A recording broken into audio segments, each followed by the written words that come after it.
10 15 ಜನಕ್ಕೆ ನಾನು ಕಂಪ್ಲೇಂಟ್ ಮಾಡಿಸಿದ್ದೀನಿ. ಅದೇನು ಕಾನೂನು ಪ್ರಕಾರ ಇದೆ ನಾನು ಓಡಾಡ್ತೀನಿ ಸರ್. ನಾನು ಸಾರಿ ಕೇಳಲ್ಲ. ಬಿಗ್ ಬಾಸ್ ಖ್ಯಾತಿಯ ಸೋನು ಶ್ರೀನಿವಾಸ್ ಗೌಡ ತಮ್ಮ ವಿರೋಧಿಗಳಿಗೆ ಬಿಸಿ ಮುಟ್ಟಿಸಿದ್ದಾರೆ. ಇತ್ತೀಚೆಗೆ ಸೋನು ಹೆಜ್ಜೆ ಹಾಕಿರುವ ಸ್ಪೆಷಲ್ ಸಾಂಗ್ ರಿಲೀಸ್ ಆಗಿತ್ತು. ಸುದ್ದಿಗೋಷ್ಠಿ ನಡೆಸಿ ಸಾಕಷ್ಟು ವಿಚಾರಗಳ ಬಗ್ಗೆ ಮಾತನಾಡಿದ್ದರು. ಮಾಧ್ಯಮಗಳ ಸಂದರ್ಶನದಲ್ಲೂ ಕೂಡ ಭಾಗಿಯಾಗಿದ್ದರು. ಇದೆಲ್ಲದರ ನಡುವೆ ಹುಡುಗರ ಬಗ್ಗೆ ಸೋನು ಹೇಳಿಕೆಯೊಂದು ವೈರಲ್ ಆಗಿದೆ. ಸಂದರ್ಶನವೊಂದರಲ್ಲಿ ಪುರುಷ ಸಮುದಾಯದ ಬಗ್ಗೆ ಆಕೆ ಆಡಿದ ಮಾತು ಚರ್ಚೆ ಹುಟ್ಟುಹಾಕಿದೆ. ಎಲ್ಲಾ ಹುಡುಗರು ಕಳ್ಳನ್ ಮಕ್ಕಳೇ ಎಂದು ಹೇಳಿದ ಸೋನು ವಿವಿಧ ಸಂಘಟನೆಗಳ ಬಗ್ಗೆ ಈ ಬಗ್ಗೆ ಆಕ್ರೋಶವನ್ನು ವ್ಯಕ್ತಪಡಿಸಿದ್ದಾರೆ. ಕೆಲವರು ನನ್ನ ವೈಯಕ್ತಿಕ ವಿಚಾರ ಎಳೆದು ತಂದಿದ್ದಾರೆ ಎಂದು ಸೋನು ಶ್ರೀನಿವಾಸ್ ಗೌಡ ಈಗ ಗರಂ ಆಗಿದ್ದಾರೆ. ಪೊಲೀಸ್ ಠಾಣೆ ಮೆಟ್ಟಿಲೇರಿ ದೂರು ಸಹ ನೀಡಿದ್ದಾರೆ. ದೂರು ನೀಡಿದ ಬಳಿಕ ಮಾಧ್ಯಮಗಳಿಗೆ ಸೋನು ಶ್ರೀನಿವಾಸ್ ಗೌಡ ಪ್ರತಿಕ್ರಿಯೆ ನೀಡಿದ್ದಾರೆ. ಹುಡುಗರು ಕಳ್ಳನ್ ಮಕ್ಕಳು ಎಂದು ನಾನು ಹೇಳಿದ್ದು ನಿಜ. ನನ್ನನ್ನು ಟ್ರಿಗರ್ ಮಾಡೋದಕ್ಕೆ ನನ್ನ ವೈಯಕ್ತಿಕ ಅನುಭವದ ಮೇರೆಗೂ ನಾನು ಆ ರೀತಿ ಹೇಳಿದ್ದೀನಿ. ನನಗೆ ಯಾರು ತೊಂದರೆ ಕೊಟ್ಟರು ಅವರಿಗೆ ಹೇಳಿದ್ದೀನಿ. ಮಿಸ್ ಆಗಿ ನಿಮ್ಮನ್ನು ಸೇರಿ ಎಂದು ಹೇಳಿದ್ದೀನಿ.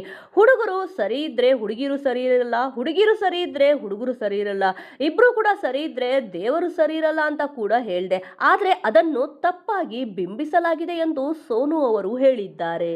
ತಮಾಷೆಗೆ ಹೇಳಿದ ವಿಷಯವನ್ನಿಟ್ಟುಕೊಂಡು ಕೆಲವರು ಸೋಷಿಯಲ್ ಮೀಡಿಯಾದಲ್ಲಿ ಕೆಟ್ಟದಾಗಿ ಕಮೆಂಟ್ ಮಾಡುತ್ತಿದ್ದಾರೆ. ಅದು ನನಗೆ ನನ್ನ ಕುಟುಂಬಕ್ಕೆ ನೋವು ತಂದಿದೆ. ಹಾಗಾಗಿ ಅಂತವರ ವಿರುದ್ಧ ದೂರು ಕೊಟ್ಟಿದ್ದೀನಿ ಎಂದು ಸೋನು ಶ್ರೀನಿವಾಸ್ ಗೌಡ ಹೇಳಿದ್ದಾರೆ. ನನ್ನ ವಿರುದ್ಧ ಫಿಲ್ಮ್ ಚೇಂಬರ್ನಲ್ಲಿ ದೂರು ನೀಡಿದ್ದಾರೆ. ನನ್ನ ಬಗ್ಗೆ ಕೆಟ್ಟದಾಗಿ ಮಾತನಾಡಿದ 15 ಜನರ ವಿರುದ್ಧ ದೂರು ನೀಡಿದ್ದೀನಿ, FIR ಹಾಕಿಸಿದ್ದೀನಿ. ನಾನು ಎಲ್ಲರಿಗೂ ಗೌರವ ಕೊಟ್ಟು ಮಾತಾಡ್ತೀನಿ ಅಂತ ಹೇಳಿದ್ದಾರೆ ಸೋನು ಗೌಡ. ನಾನು ತಪ್ಪು ಮಾಡಿಲ್ಲ, ಹಾಗಾಗಿ ಕ್ಷಮೆ ಕೇಳುವ ಮಾತೇ ಇಲ್ಲ. ನಾನು ತಮಾಷೆಯಾಗಿ ಆಡಿದ ಮಾತಿಗೆ ಕ್ಷಮೆ ಕೇಳಿಸಬೇಕು ಎಂದು ಕೆಲವರು ಹಠಕ್ಕೆ ಬಿದ್ದಿದ್ದಾರೆ.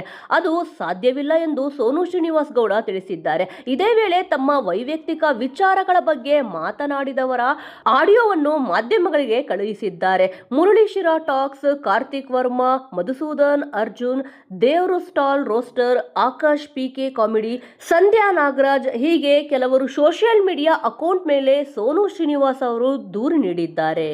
ಸಂಧ್ಯಾ ನಾಗರಾಜ್ ನನಗೆ ಬೆದರಿಕೆ ಕೂಡ ಹಾಕಿದ್ದಾರೆ. ಕಾನೂನು ಮೂಲಕವೇ ಕ್ಷಮೆ ಕೇಳಿಸುತ್ತೇನೆ.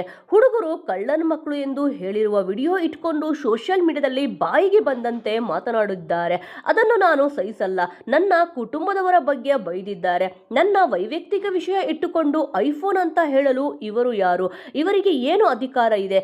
ನಾನು ಸುಮ್ಮನಿರಲ್ಲ ಎಂದು ಸೋನು ಎಚ್ಚರಿಕೆ ನೀಡಿದ್ದಾರೆ.